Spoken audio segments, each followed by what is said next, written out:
Bonjour mes enfants, j'espère que vous allez bien. Aujourd'hui, vendredi 12 juin 2020, nous avons une séance. Voilà, c'est la deuxième séance de l'expression orale.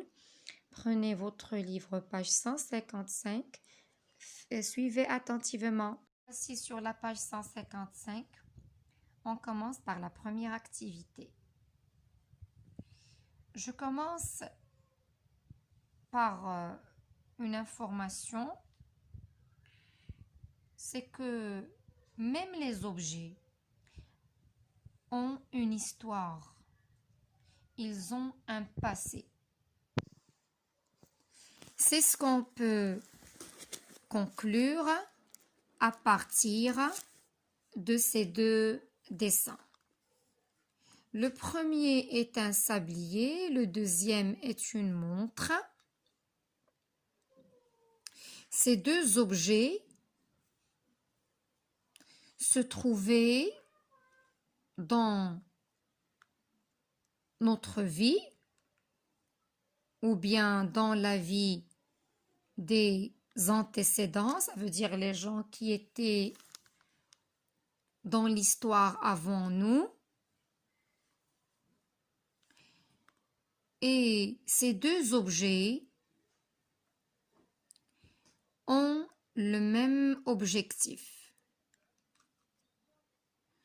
Même si que le sablier est un instrument qui sert à mesurer le temps grâce à l'écoulement régulier du sable. Alors, comme vous le voyez, alors du haut vers le bas, il y a le sable qui s'écoule, mais avec une quantité bien précise. Et par exemple, lorsque l'écoulement du sable se termine, alors peut-être que pour les gens qui vivaient à cette période-là, ils mesuraient le temps, je ne sais pas, peut-être par 1 heure ou par 2 heures ou par... ça dépend. Et lorsque l'écoulement se termine, il renverse encore une fois le sablier pour que ça recommence à s'écouler et c'est comme ça que ça se passe. Mais le temps passe. Il y a des années et des siècles qui passent. Et l'homme évolue. Ce qu'il fabrique est d'une nouvelle technologie et d'une génération à l'autre, les technologies progressent.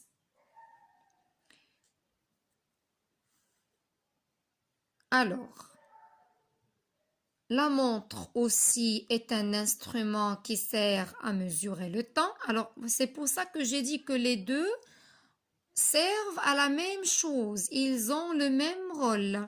C'est la mesure de temps qui passe. C'est la mesure de temps qui passe. Mais, qu'est-ce qui caractérise la montre par rapport au sablier? Le sablier, pour vous dire que c'est un instrument qui est apparu au 14e siècle. La montre est apparue en 16e siècle. Alors, il y a 2 siècles qui se sont écoulés. Alors, toute une nouvelle technologie qui est apparue et l'homme est arrivé à fabriquer cet instrument qui est la montre pour avoir quoi? tout simplement pour avoir une précision de temps de plus. Alors, ce qui caractérise la montre par rapport au sablier, c'est la précision de temps. La montre précise encore mieux le temps que le sablier. Vous savez très bien que dans la montre, il y a même les minutes et les secondes. Alors, je peux même être précise dans le temps avec une montre. Alors, lorsqu'on parlait des siècles, alors là, on parlait justement des générations. Par exemple, pour expliquer ce que veut dire génération, par exemple, il y a la période dans laquelle vivaient vos arrière-grands-parents, les grands-parents. Ce n'est pas la même période dans laquelle vivaient vos parents. Ce n'est pas la même période dans laquelle vous vivez maintenant. Alors, chaque période, c'est ce qu'on appelle c'est une génération. Alors, d'une génération à l'autre, alors tout évolue. L'homme évolue. Tout ce que utilise l'homme évolue. Alors, il y a des évolutions de nouvelles technologies.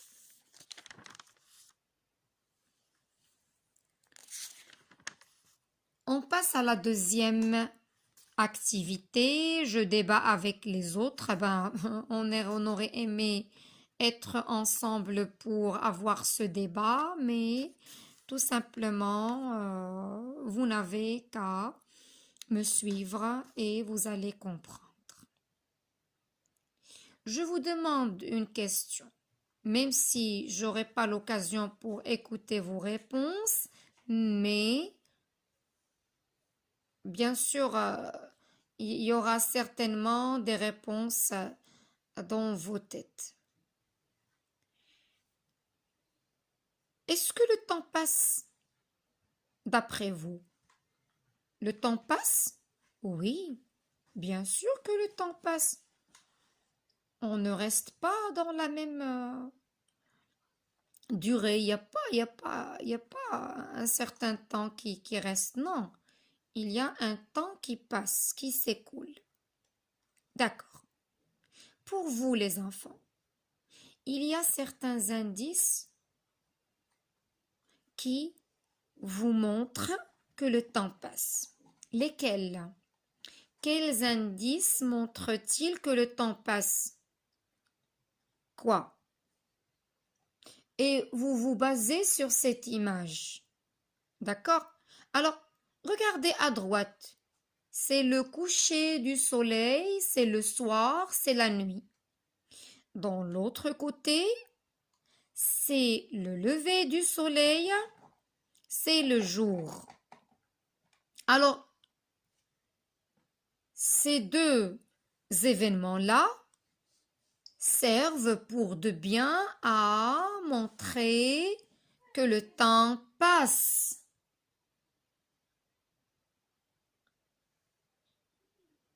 Le lever du soleil, le lever de soleil et le coucher de soleil. Là, j'explique un peu ce que veut dire lever de soleil et coucher de soleil. Alors, lever de soleil, c'est la période, un certain temps du jour, bien sûr, dans tout le jour, où le soleil apparaît, il vient d'apparaître. Bien sûr, il n'apparaît pas disons à la fois. Non, il paraît progressivement.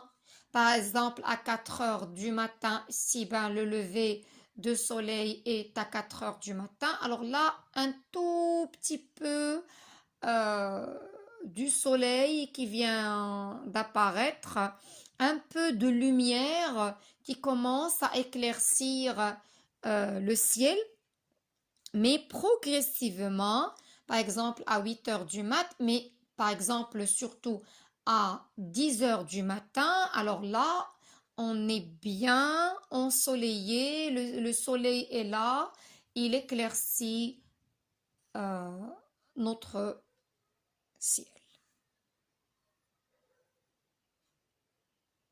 Le coucher de soleil, c'est quoi? C'est le moment, hein, un certain moment où le soleil, il disparaît, il n'est plus là, il se couche, il fait dodo. Il disparaît derrière l'horizon.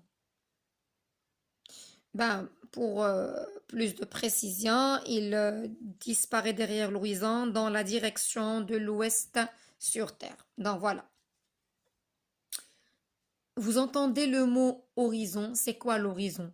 Alors là, l'horizon, c'est par exemple lorsque vous regardez des yeux, alors il y a une certaine limite. Il y a une certaine limite circulaire de la vue.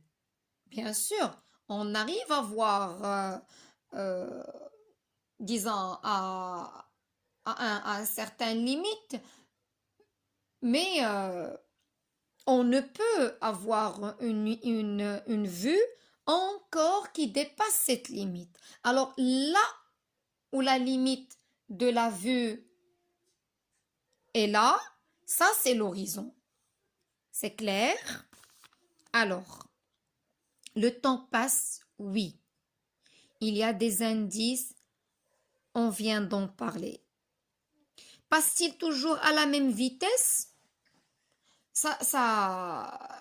Disons, ça dépend de chaque personne.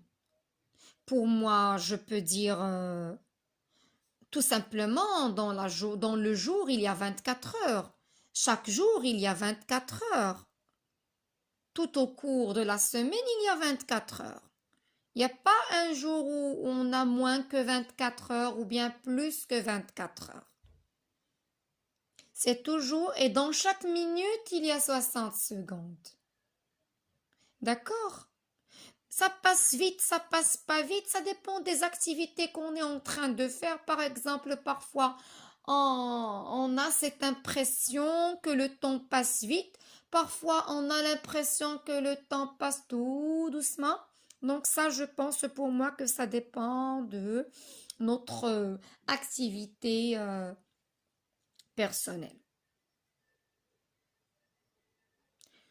J'espère que vous avez ajouté certaines idées sur ce sujet-là, sur la passe, sur le, le, le temps qui passe. Souvenez-vous lorsqu'on a parlé euh, des indices qui montrent aussi que le temps passe, lorsqu'on a parlé des photographies, euh, et surtout ce qui montre que le temps passe, c'est l'évolution, ce sont des technologies qui apparaissent, comme lorsqu'on a parlé les coiffures qui ont changé, les attitudes des personnes qui ont changé, les vêtements qui ont changé, hein? Voilà. Même lorsqu'on a parlé du sablier et de la montre, le sablier est apparu dans un certain temps au 14e siècle. C'est comme ça, et c'est avec ça que les gens mesuraient le temps en 16e siècle, l'humain, et parce que l'être humain, il est toujours en recherche, il cherche toujours à se trouver des choses qui lui facilitent la vie. Voilà. L'homme étant, je conclus et je dis, l'homme est en évolution et les objets que l'homme utilise, eux aussi sont en évolution tout au cours de, de la vie humaine. J'espère que c'était bien clair. Je vous souhaite bon week-end. À la semaine prochaine.